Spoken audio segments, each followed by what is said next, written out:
So let's talk a little bit about how this is going to work in OpenGL.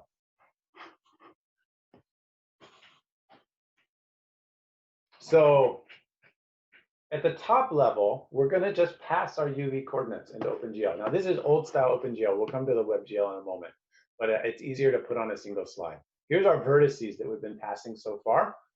For each vertex, we can also pass other information together with the vertex. So texture coordinates here listed as S and T rather than U and V.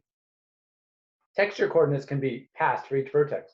So at this vertex, we're going to use this texture coordinate and this normal. We haven't talked about normals yet. They'll come when we do lighting. But the idea is that for each vertex, we can pass the extra information with it. And then to set up textures, we're going to have a whole bunch of commands. We're going to have to enable textures, set a bunch of parameters. If we're using bitmaps, build them, specify the texture image. I think it's going to be easier if I try to step through this in WebGL, which is what we're using in this class. The main thing that I want you to get here is there's a bunch of detailed commands to set this up, which probably you just copy out of the book. Nobody remembers all of the parameters, all of these commands just stored in their head. So the first thing that we have to come to is this idea of multiple attributes. So I showed you previously, we're going to pass the UV coordinates together with the positions. So now remember, we're building a buffer, and then we're sending the buffer and attaching it to attributes in a vertex shader. So we can build a buffer object which has data in it for multiple attributes. So we could have multiple buffer objects, one buffer object connected to positions, another buffer object connected to colors. In this particular example, they've used interleaved buffer. So they've set it up so that the first two coordinates go to the position, apparently a 2D position. The next three coordinates are going into this color attribute. And this is going to be set up when you set up your connections of your attributes to your vertex shaders. So this is something that you've been doing in your code, but you may not have been paying attention to exactly how you got them all connected, right? So this is an interleaved example. I haven't been doing interleaved in my example in the code, so you may not have been doing it this way. But regardless of how you have your buffers connected, I have two attributes here. So that's the first thing. And instead of color, I could have UV coordinates potentially. So my next question is, how do I get the data out of the vertex shader into the fragment shader where I'm actually going to do something with texture and color? What's going to happen? So we have this extra variable that's called a varying variable. So we'll look at the code in just a second. But in this diagram, my attributes come in to the vertex shader only. The attributes don't exist in the fragment shader. I can declare a varying variable and set that from either the attributes or constant or whatever I want. And that varying variable is going to come over here and get passed into the fragment shader. And then I can use that varying variable to set the color or to set whatever I want to set. So let's take a look in the actual code. So here's my multiple attributes in the code. I declare this additional varying for the texture coordinate.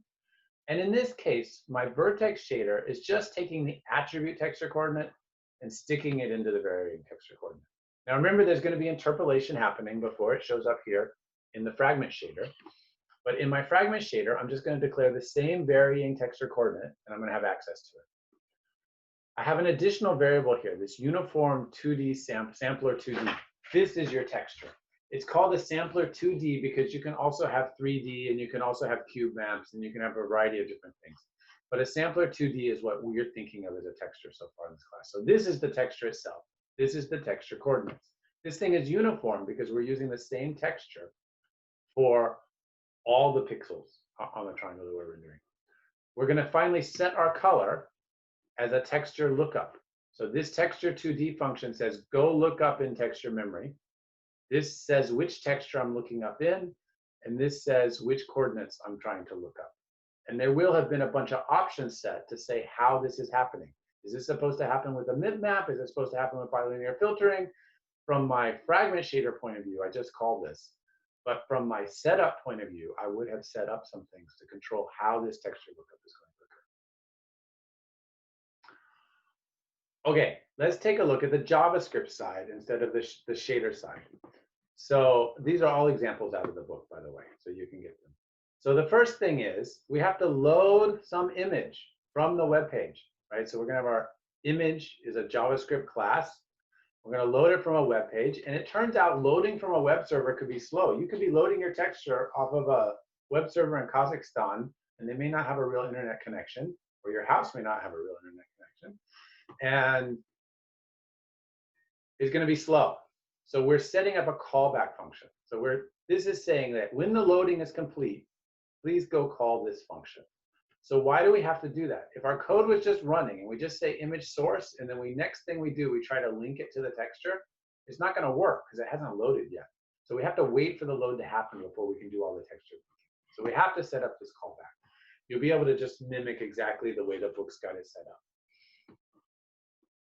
So what's going to happen in our load texture function where we actually try to deal with the texture? Well, first, we have to actually create a texture on the graphics card. So the book example has this stuck up here before their JavaScript things. I like it better down here together with my other GLSL setup, texture setup for my graphics card. But anyway, we're creating a texture. What does that do? Allocates a chunk of memory on the graphics card. The next thing we're going to do is we're going to say which texture is active. So there's a bunch of texture units. There's texture unit 0, 1, 2, 3, 4, up to, I think you should normally have 8 of them. So you can set multiple textures to be used at the same time. This command, active texture, is telling us which one are we messing with right now. We're going to mess with texture 0. The next command, bind texture, says texture 0 is connected to a texture 2D, and we're going to connect it to the texture object, right? This texture variable is the one that we created over here. So we have this pointer to a chunk of memory sitting on the graphics card, and we're now connecting it up to texture unit 0. Then we're going to set some parameters, right? So in this case, I'm setting the minification filter. So this is what we talked about. And I'm not turning on bitmapping. I'm just turning on linear filtering. So here's a bunch of options that you can set. When you're setting this, there's other options. It's not just minification filter. There's magnification filters, and there's how should I deal with texture wrapping, and all kinds of other things that can be set. So this is setting up some parameters, and it's stored together with the texture object. Here, we're finally going to load the texture. So when we get to this point, where we're going to try to load this texture, we're going to pass the chunk of memory, which is in the image, right? So this image is living in JavaScript. We need to pass it over to the graphics card and store it in this buffer of this texture. So now this call here, this image better exist. And this is why we used this callback function in order to get it. If I don't have this image with bytes loaded, I can't be sending them across. So this is what we were waiting for to happen. And then the last thing that we have to do is, just like all of our uniform variables, we need to set this sampler uniform variable to actually point to something, right? We need to send the data across. So what are we sending across? When we had a float, we actually sent the variable value for the float. In this case, we're setting our sampler to number 0. What does that mean? Go to texture 0. If I set this to 1, I'm instead going to connect to texture 1. So this command is saying what this variable should be connected to. It should be connected to this chunk of memory, which is here.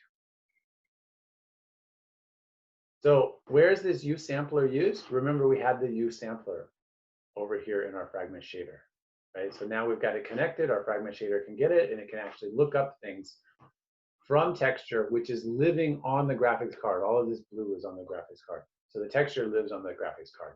It doesn't want to, you can't access all the way back to the CPU. Right? This memory is not accessible from here, but this chunk of memory